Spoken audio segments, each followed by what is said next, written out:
Entonces, la sangre llega a la aurícula derecha a través de dos grandes venas. La vena cava superior, que la trae de la cabeza y de los miembros superiores y parte del tórax. Y por la vena cava inferior, que trae la sangre de miembros inferiores, la pelvis y cavidad abdominal, a la aurícula derecha. Esa sangre viene rica en CO2, ¿ok? Allí la sangre va a pasar de la aurícula al ventrículo derecho a través del agujero auriculoventricular derecho, donde se destaca una válvula llamada válvula tricúspide. El papel de esa válvula es evitar que la sangre se regrese cuando ya está lleno el ventrículo, ¿cierto? Deja pasar la sangre de la aurícula al ventrículo y después evita que esa se regrese, ¿verdad? Entonces el corazón tiene dos movimientos, uno llamado sístole y otro llamado diástole. La sístole es la contracción y la diástole es la relajación. Entonces cuando él entra en sístole, él bombea la sangre de un lado a otro. Obviamente si está en el ventrículo derecho, cuando entra en sístole pasa a la arteria pulmonar. La arteria pulmonar también tiene una válvula llamada válvulas sigmoideas pulmonares que hacen la misma función de la válvula auriculoventricular. Se pinta de azul esa arteria es porque transporta sangre rico en CO2. Ahora, la arteria pulmonar posteriormente va a pasar a ¿dónde? A los pulmones, o sea que se divide en dos. Arteria pulmonar derecha e izquierda. ¿Por qué? Porque aquí tenemos un par de pulmones. ¿Okay? Y aquí, este sigue siendo la arteria pulmonar. Se pinta de gris o de azules porque lleva ataque armónico. Se hace el intercambio gaseoso y la sangre vuelve al corazón a través de estas venas, que son las venas pulmonares, que van a llegar a la aurícula izquierda. Se pintan de rojo porque traen sangre con oxígeno, de donde pasa al ventrículo izquierdo a través del agujero auriculoventricular izquierdo, que es donde se destaca la válvula mitral o bicúspide, ¿verdad? Y de ahí en la sístole cardíaca envía la sangre a la aorta, ¿cierto? Que también tiene otra válvula sigmoidea, ¿ven ahí? Pueden notar que la pared de los ventrículos, el ventrículo izquierdo es más gruesa que la del ventrículo derecho. Obviamente se hace mucho más fuerza enviando la sangre de este ventrículo al cuerpo humano que enviándolo de la aurícula derecha solamente a los pulmones. El trayecto es mucho más corto. Cuando vas al gimnasio y haces 100 de bíceps con 25 kilos, el músculo se va a poner así por rudo que cuando haces 12 de 10, ¿no es cierto? Obviamente, ese es el mismo concepto. Entonces la aorta abdominal sale del ventrículo. La primera porción de la aorta se llama aorta ascendente. Ahí va a dar dos arterias que no se ven en este modelo, que son las arterias coronarias derecha e izquierda, que sirven ¿para qué? Para irrigar el corazón. Será otra charla. Después viene el callado de la aorta, que a su vez va a dar tres ramas. La primera, de derecha a izquierda, se llama arteria o tronco arterial brachiocefálico. La segunda, arteria carótida primitiva izquierda. Y la tercera, arteria subclavia izquierda. A su vez, de la arteria brachiocefálica se desprenden dos, la carótida primitiva derecha y la subclavia derecha. Las carótidas son las mediales, las subclavias son las laterales. Las carótidas suben al cuello, siguen, ¿no es cierto?, hacia la cavidad craneana, ingresan, ¿no es cierto?, por el agujero carotidio. Cuando hace eso, ya la carótida común o primitiva se ha dividido en carótida interna y externa. La interna es la que se introduce por el agujero carotidio, ¿verdad? Y la carótida externa va a dar ramas para el cuello y para la parte externa de la cavidad craneana o de la cara. Por ejemplo, hay una arteria llamada arteria tiroidea superior, ¿sí? Rama de la carótida externa. Igualmente, la tiroidea superior va a dar, mira, aquí se va a dar la tiroidea superior que va para la glándula tiroides, va a dar una rama esa que se mete aquí por la membrana tiroidea que se llama laringe superior, para buscar la laringe, ¿verdad? Otra de las ramas es la lingual, otra de las ramas es la facial, otra de las ramas es la occipital, otra es la temporal superficial, otra es la faringe ascendente que no se ve aquí, otra es la retromandibular o la maxilar, mejor, que no se ve aquí, maxilar. En el modelo de músculos de cuello se ven algunas ramas como esas, ¿ok? Eso es la carótida externa. La carótida interna se introduce aquí por el agujero carotidio y allá en el encéfalo va a dar ramas para irrigar el encéfalo, parte del encéfalo. ¿Bien? Ahora, después del callado aórtico, la aorta desciende por detrás del corazón, se coloca aquí en el tórax. Por esta razón se llama aorta torácica o aorta descendente, porque empieza a descender. Ahí va a dar unas ramas para la tráquea, para el esófago, para el diafragma, mediastínicas, otras bronquiales que van a irrigar toda la cavidad torácica. Cuando pasa por el diafragma se convierte en aorta abdominal. La aorta abdominal en su trayecto va a dar varias ramas. Una, el tronco celíaco, que se ve aquí, míralo aquí. El tronco celíaco a su vez va a dar 3 ramas. Una que va para la parte izquierda del estómago, se llama gástrica izquierda. Una que va para el hígado, se llama hepática. Y una que va para el vaso, se llama esplénica. Se acompaña de su vena aquí. Por debajo de ella va a dar otra rama que es impar, se llama mesentérica superior. ¿Ves aquí? La mesentérica superior va a irrigar la mitad derecha del intestino grueso, todo el intestino delgado y parte del páncreas, ¿cierto?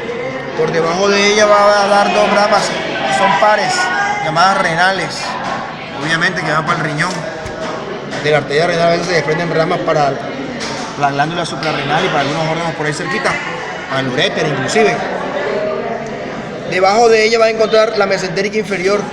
Aquí no está ninguna mesentérica, se ve aquí. Va a irrigar el lado izquierdo del intestino grueso, ¿cierto?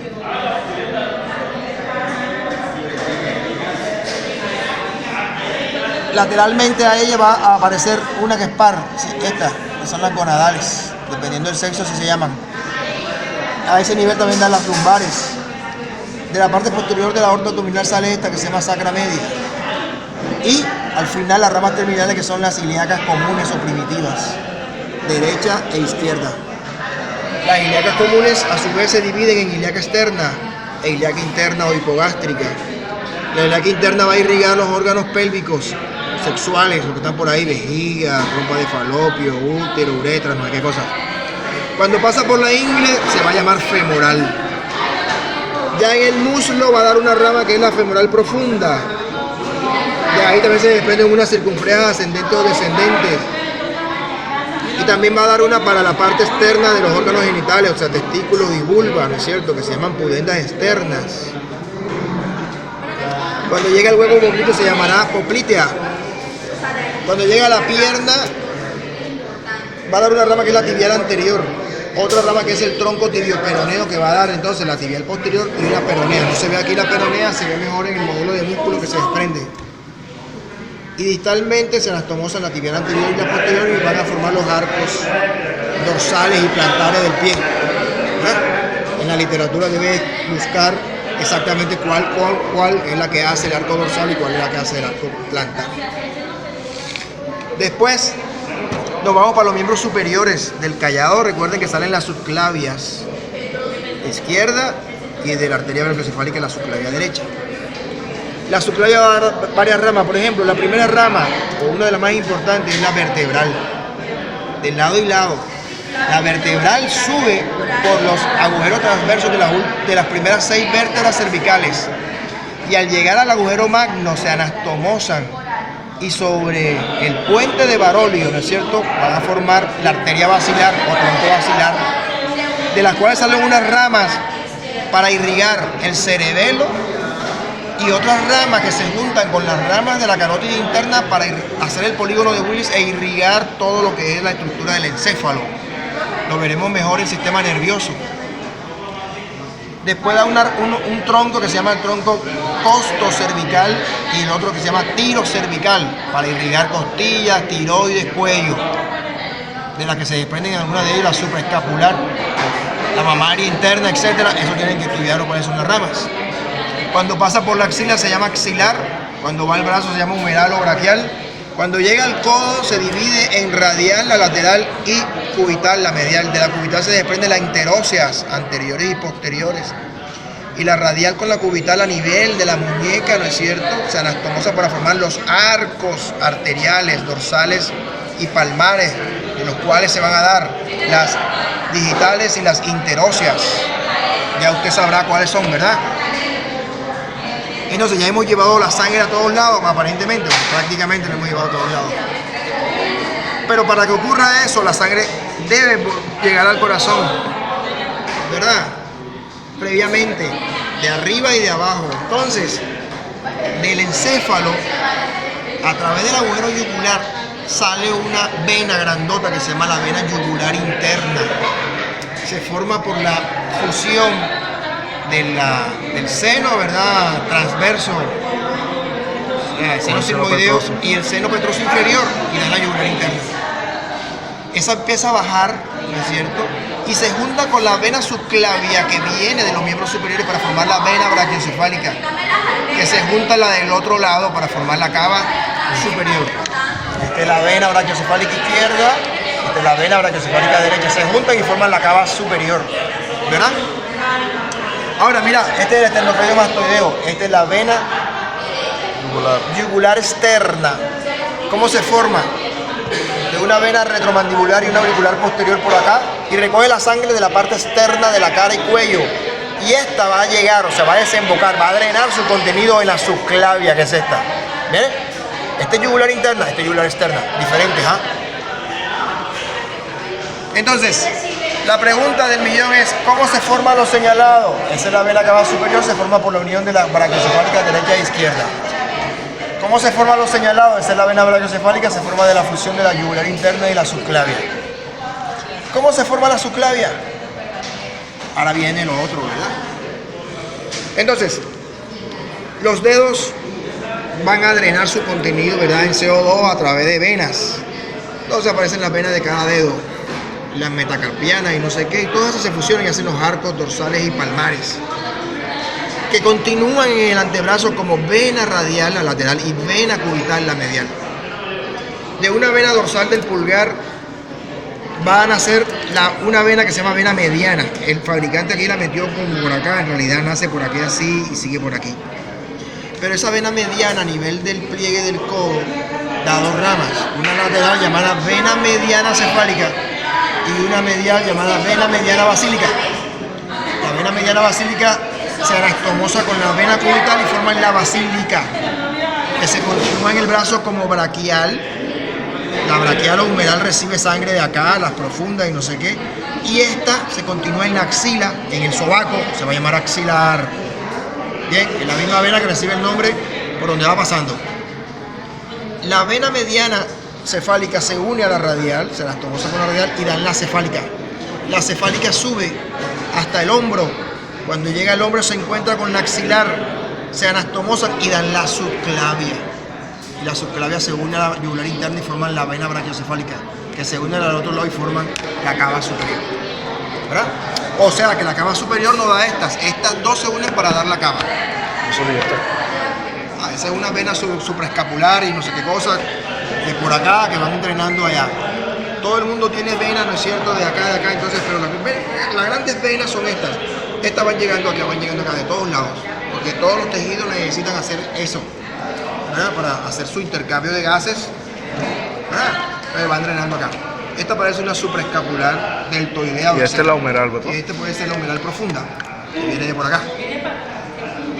Igualmente pasa en los miembros inferiores.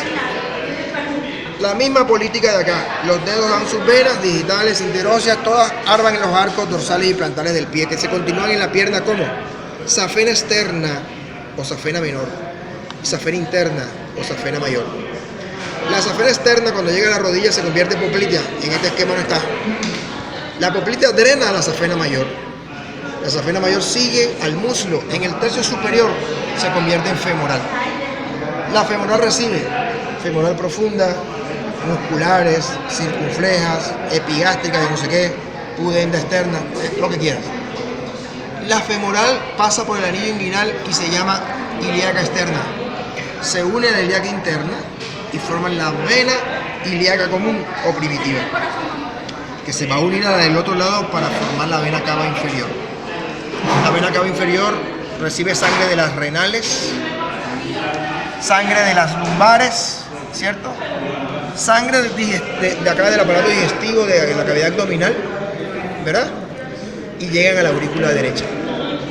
Hay que observar aquí que la vena gonadal derecha llega a la cava inferior, pero la vena gonadal izquierda llega a la renal izquierda. La vena suprarrenal llega a la renal. Acá no sale la gonadal. Aquí no se ven las gonadales, se ven allá. Por eso te mostraba aquel modelo, ¿verdad? Y obviamente esa sangre también llega a la aurícula. Ahora, falta sangre del tórax y parte del abdomen. Entonces, ¿qué hizo nuestro señor allá, Chucho, que es un man, joder, eso? Mira, aquí hay unas venitas lumbares, aquí hay unas venas intercostales. Dice la teoría